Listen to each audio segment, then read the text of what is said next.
صاحب، ایک گاؤں کے ایک صحابی اللہ کے نبی کے پاس آئے اور فرمایا، اے اللہ کے نبی، متی الساعہ، قیامت کب آئے گی؟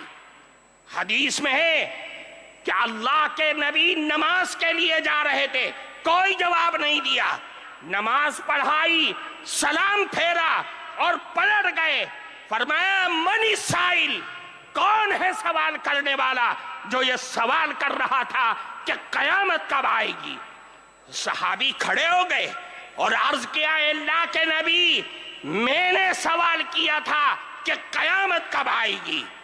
اللہ کے نبی نے پلٹ کر کے ان سے سوال کیا کہ یہ بتلاؤ کہ ما اعددت لہا، تم نے قیامت کے لیے تیاری کیا کر رکھی ہے؟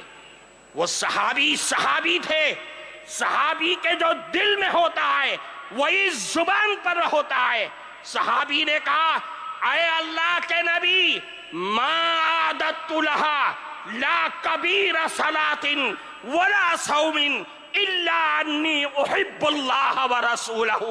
اے اللہ کے نبی، میرے پاس کوئی نمازوں کا پٹارا نہیں ہے، روزوں کا انبار نہیں ہے، لیکن ایک دولت میرے دل میں بس رہی ہے کہ میں اللہ اور اس کے نبی سے بے پناہ محبت کرتا ہوں۔ الحمدللہ رب العالمین، والصلاة والسلام على سید الانبیاء والمرسلین وعلى آلہ الطاہرین المطہرین، اما بعد فقد قال النبی صلی اللہ علیہ وسلم، ادبوا اولادکم على 3 خصال، حب نبیکم وحب اہل بیتہ وتلاوة القرآن، او کما قال رسول اللہ صلی اللہ علیہ وسلم۔ محترم صدر جلسہ، حضرات علماء کرام اور دور دراز سے آئے ہوئے ہمارے معزز بزرگوں اور عزیز دوستوں،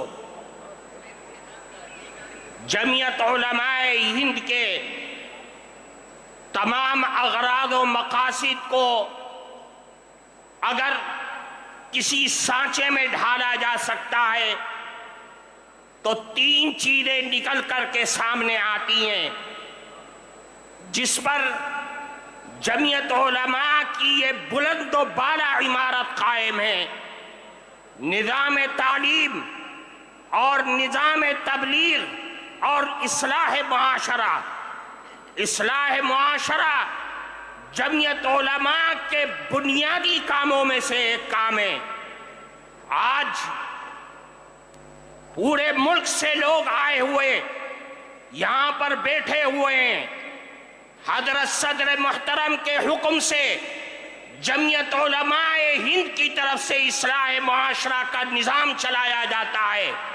آج اس مستند اسٹیج سے آپ سب حضرات کو اصلاح معاشرہ کے سلسلے میں وہ بنیادی نقوش دیا جا رہا ہے کہ جس پر چل کر کے اصلاح معاشرہ اور ملک کے اندر پھیلنے والے ارتداد کی ساری لہریں ختم اور خاک میں مل سکتی ہیں۔ وہ بنیادی چیز یہ ہے کہ اصلاح معاشرہ سماج اور سوسائٹی کے اندر بھلائی اور بہترین نسل انسانیت پیدا ہونے کا واحد راستہ یہ ہے کہ ہم سب مل کر کے اپنی اولاد کی صحیح اور شرعی اعتبار سے تعلیم اور تربیت کریں۔ اگر ہم اپنی اولاد کی تربیت صحیح انداز میں کریں گے تو یاد رکھیے سماج میں پھیلنے والی تمام خرابیاں وہ سب کے سب ختم ہو جائیں گی۔ اللہ کے نبی جناب رسول اللہ صلی اللہ علیہ وسلم نے ارشاد فرمایا، ادبوا اولادکم علی 3 خصال، اے لوگوں اپنی اولاد کی تربیت کرو اور 3 عادتوں کی طرف متوجہ کرو اور 3 عادتیں ان کے اندر پیدا کرو۔ سب سے پہلی چیز یہ ہے کہ اللہ کے نبی نے فرمایا اپنی اولاد کے دلوں میں، ان کے ذہنوں میں، ان کے رگ و ریشے کے اندر بچپن ہی سے رسول اللہ کی محبت پیدا کر دو، اللہ کے نبی کی محبت پیدا کرو، اور اپنی اولاد کو بتلا دو کہ سب کچھ لٹ سکتا ہے، سب کچھ کا ساری چیزوں کا سودا کیا جا سکتا ہے، لیکن رسول اللہ کی محبت کا سودا ہرگز نہیں کیا جا سکتا ہے۔ اللہ کے نبی کی محبت، اور یہ بچوں کے دل و دماغ میں اس چیز کو بٹھا دو کہ رسول اللہ کی محبت ہمارے ایمان کی معراج ہے، کمال ایمان کا مدار رسول اللہ کی محبت پر ہے۔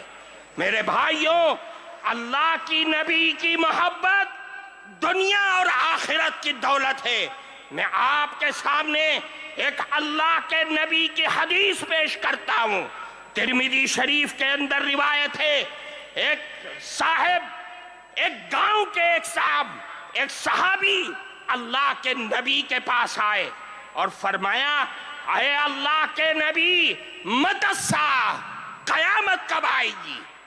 حدیث میں ہے کہ اللہ کے نبی نماز کے لیے جا رہے تھے، کوئی جواب نہیں دیا، نماز پڑھائی، سلام پھیرا اور پلٹ گئے۔ فرمایا، من السائل، کون ہے سوال کرنے والا جو یہ سوال کر رہا تھا کہ قیامت کب آئے گی؟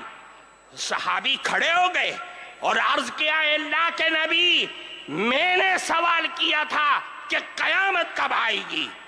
اللہ کے نبی نے پلٹ کر کے ان سے سوال کیا کہ یہ بتلاؤ کہ ما عادت لہا، تم نے قیامت کے لیے تیاری کیا کر رکھی ہے؟ وہ صحابی تھے، صحابی کے جو دل میں ہوتا ہے وہی زبان پر ہوتا ہے۔ صحابی نے کہا، اے اللہ کے نبی، ما عادت لہا لا کبیر صلاۃ ولا صوم الا انی احب اللہ ورسولہ۔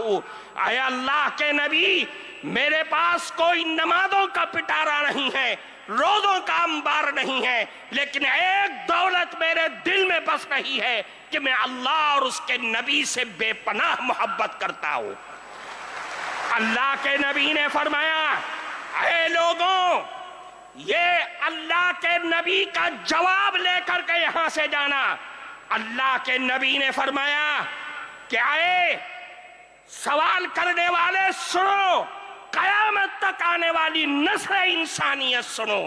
فرمایا، المرء مع من احب وانت مع من احببت۔ یاد رکھو، آج دنیا میں جو آدمی جس سے محبت اور دل کا لگاؤ پیدا کرے گا، قیامت کے دن بھی وہ اسی کے ساتھ اٹھے گا، اور تم نے جس سے محبت کا دعویٰ کیا ہے، قیامت کے دن بھی تم اسی کے ساتھ ہوگے۔ اس حدیث کے راوی حضرت انس رضی اللہ تعالیٰ عنہ فرماتے، صحابہ کرام اس جملے کو سن کر اتنا خوش ہوئے کہ میں نے اسلام کی زندگی میں کبھی بھی صحابہ کرام کو اتنا خوش ہوتے ہوئے نہیں دیکھا تھا۔